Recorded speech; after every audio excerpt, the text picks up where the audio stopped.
everyone, my name is Mehek. I hope you guys are doing fine and safe, and like always I also hope that you guys are reading. This review is little delayed. I mean, I have been reading regularly but have been so tied up to actually sit down and record my book reviews. But I'm really hoping in October, the weekly book reviews stays intact, that timeline. In fact, every Halloween month, like October is a Halloween month, I order these witchy fantasy novels and I'm really looking forward to it.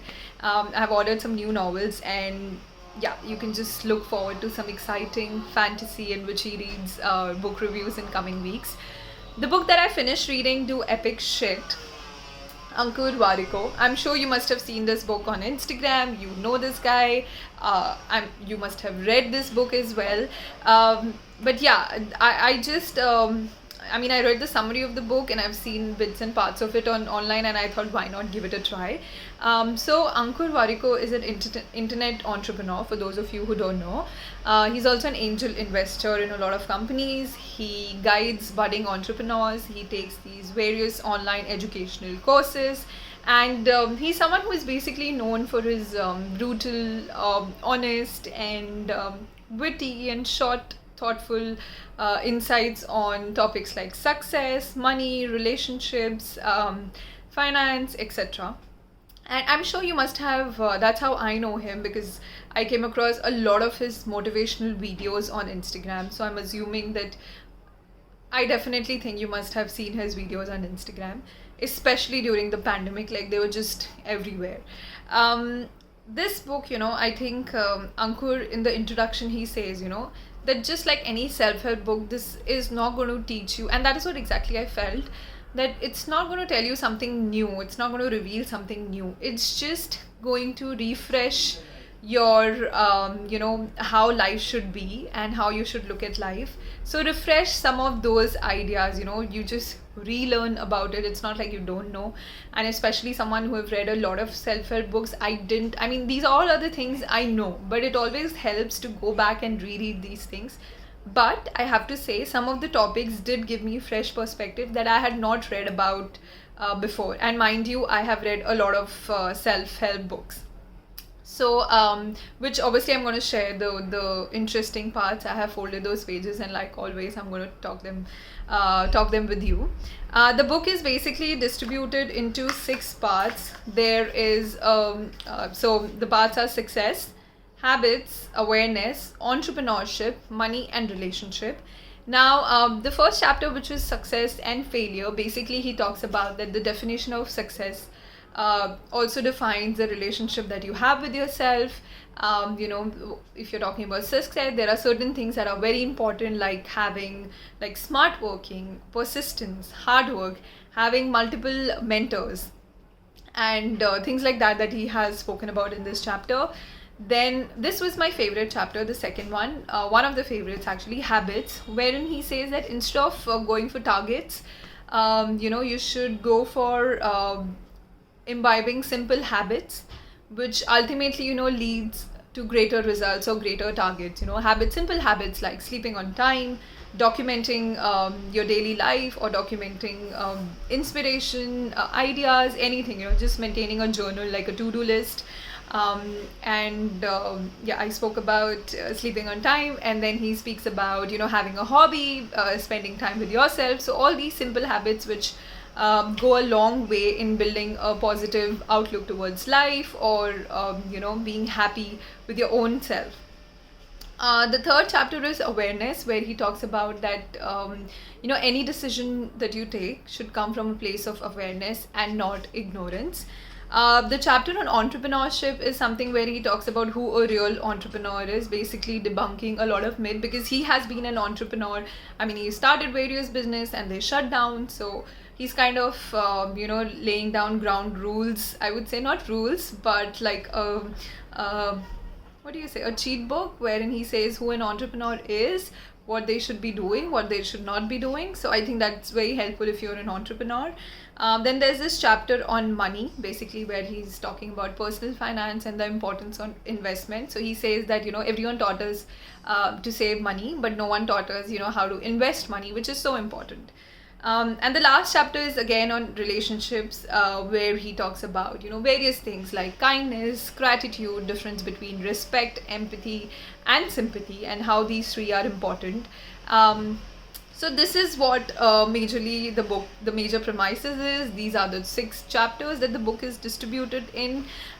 Quickly, I'm going to take you through some of the things that I felt, gave me like a fresh perspective on certain things. So there's this quote that he shares, that while you're building your skills, the most important thing to build is your reputation. So your goal is to make people say, I'm not sure if she knows how to do it, but I'm certain if told to do it, she will definitely figure it out. I trust her. And when I read this line, I was like, oh my god, this is me, or this is what at least I hope to achieve. There's not always, you cannot always know everything, but at least I always strive in my capacity, that if there is something delegated to me, I might not know it, but I will ensure, I'll take help, I'll ask people, but I'll get the job done. So that is what he says, that is a reputation you should strive for. So there's this chapter on habits which I told about, is one of my favorites. So he says, instead of going after targets, go habits. So your target would be, I want to get up in the morning. That is one of my targets always, I want to get up. But he says, in order to get up in the morning, you should imbibe this habit of sleeping early on time. What's the point? So he says that the trick to waking up early is not waking up early. It's actually sleeping on time. Otherwise, what's the use that you wake up early and feel groggy and eventually hate yourself? Waking up early fizzles out. Sleeping on time is what flourishes.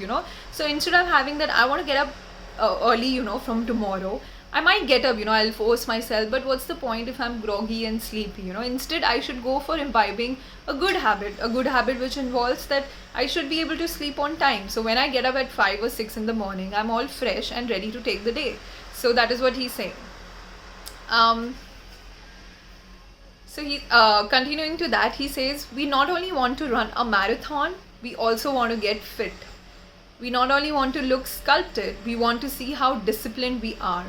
We do not want to crack just the sales number. So your target would be that I want to crack the sales number. Instead, the right thing would be to imbibe this habit of, I want to solve more customer problems. Automatically, if you solve more customer problems, you can hit the right sales numbers. The next thing which I think I have started doing it, like, I know my mentor whose life is completely on calendar, and I'm always in awe like how organized it is. But after I read this book, I started doing this for myself. So he says that my calendar is my lifeline. Everything is on my calendar. Bills to pay, birthdays to remember, threads to write, weekly routine. So I have started doing this. I've started using the calendar. In fact, I'm putting everything on, on the calendar. Like even if reminders, like if I'm getting down, I need to buy something, it's there on the calendar. And I think it is so useful. So because he says that I don't want to waste time remembering things. If I have it written or if I have it on the calendar, I don't have to waste time. Again, this is one thing that I did after reading this book. So basically he says that you should have a WhatsApp group in which you add 2 people. Once you make that group, you remove that second person and then it's just you in the group. So it becomes, I know we have notes, but just sometimes it becomes so handy, having a WhatsApp group in which it's only you. So it becomes easy. It's an easy access wherein you can share everything you want, to refer to it at a later time, put in some things, write some things, So I actually did that. I made a self group. I added my husband and then I removed him and now it's just me. So it's so easy to write things there, share links, etc. The next thing, which I think I found it so useful, and I've heard this, but I just feel that rereading it makes so much sense. And I just want to tell this to every young people who is in college. I wish someone told me this, decades back. He says that don't go to college just looking for a job, a title, a company, a function, a role, or salary. Go to college looking for yourself. What am I good at? What makes me happy? The purpose of college is not education. Let's be honest, we have Google, we have YouTube. Literally, these kids have education at, the push-up buttons. The purpose of college is to figure out what you enjoy. The purpose of college is to explore different things instead of settling down. The purpose of college is to find yourself. sit on as many chairs as you can before you find the one chair on which you feel you belong. And I think that is what the college does. It helps you finding that one chair. And lastly, which again is an absolute favorite quote, respect doesn't come from the title, it comes from your conduct. Respect doesn't come if you're an CEO, leader, manager, or senior. It comes from what you do and how you do it. So, what you do actually becomes your title, and how you treat people is your business card, which I found actually very beautiful. Yeah, so these are all my favorite things from the book. Besides this, there are two chapters that I really love. One is where he, briefly he talks about that mistakes that he did in his 20s and 30s, and I think I found them very useful and interesting. And lastly, towards the end of the book, there's a very sweet thing. He has actually written letters to his daughter and son, which I found so heartwarming and sweet. Like things like when he got this first bicycle for his child, and what was the child's emotion, and he writing the letter to him later on, or when he saw his daughter dancing in front of the mirror. So all these sweet things, the letters are actually very sweet. So yeah, all in all, this is a very, I would say, a good read.